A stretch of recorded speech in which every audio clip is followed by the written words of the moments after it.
തിരുവനന്തപുരം നെയ്യാറ്റിങ്കര വെൺപകലിൽ യുവതിയെ വെട്ടിക്കൊലപ്പെടുത്താൻ ശ്രമിച്ച പ്രതി പിടിയിലായി. വെൺപകൽ സ്വദേശി സൂര്യഗായത്രിയെ ആൺ സുഹൃത്ത് വിപിൻ വീട്ടിൽ കയറി വെട്ടി പരിക്കേൽപ്പിച്ചു. യുവതിയെ ബൈക്കിൽ കെട്ടിവെച്ച പ്രതി നെയ്യാറ്റിങ്കര ആശുപത്രിയിൽ ഉപേക്ഷിച്ചിട്ട് കടന്നു കളഞ്ഞു.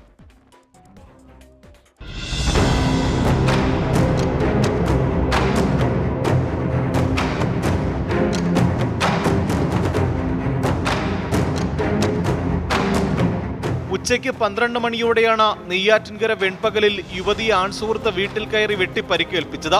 കൊടുങ്ങാവിള സ്വദേശി ബിബിനാണ് ആക്രമണത്തിന് പിന്നിൽ. വീട്ടിൽ യുവതി ഒറ്റയ്ക്കുള്ളപ്പോഴായിരുന്നു ആക്രമണം. വെട്ടുകത്തി കൊണ്ട് തലയ്ക്കും കൈക്കും കാലിനും വെട്ടി പരിക്കേൽപ്പിക്കുകയായിരുന്നു. ടെറസിൽ സൂര്യഗായത്രി ഫോൺ ചെയ്തു നിൽക്കുന്നതിനിടെയാണ് ആക്രമണമുണ്ടായത്. എന്നെ വിളിച്ചിട്ട് പറഞ്ഞു, മാമി അവിടെ എന്തൊരു പ്രശ്നം നോട്ട്. ഞാൻ പറഞ്ഞില്ലടി, അവളോട് വേരിയിരിക്കുന്ന കണ്ടിട്ടാണ് ഞാൻ വന്നത് എന്ന് പറഞ്ഞു. ഇല്ല മാമി, അയ്യോ എന്നൊരു വിളിയായിട്ട് പിന്നെ ഒന്നും കേൾക്കണില്ല എന്ന് പറഞ്ഞു.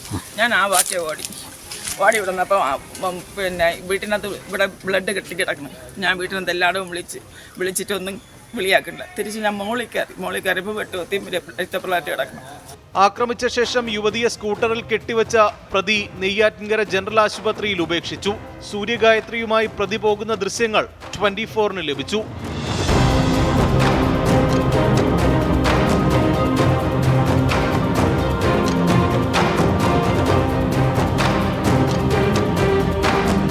പരിക്ക് ഗുരുതരമായതിനെ തുടർന്ന് ആംബുലൻസിൽ മെഡിക്കൽ കോളേജിലേക്ക് മാറ്റി.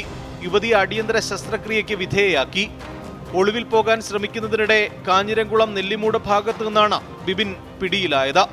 24 തിരുവനന്തപുരം.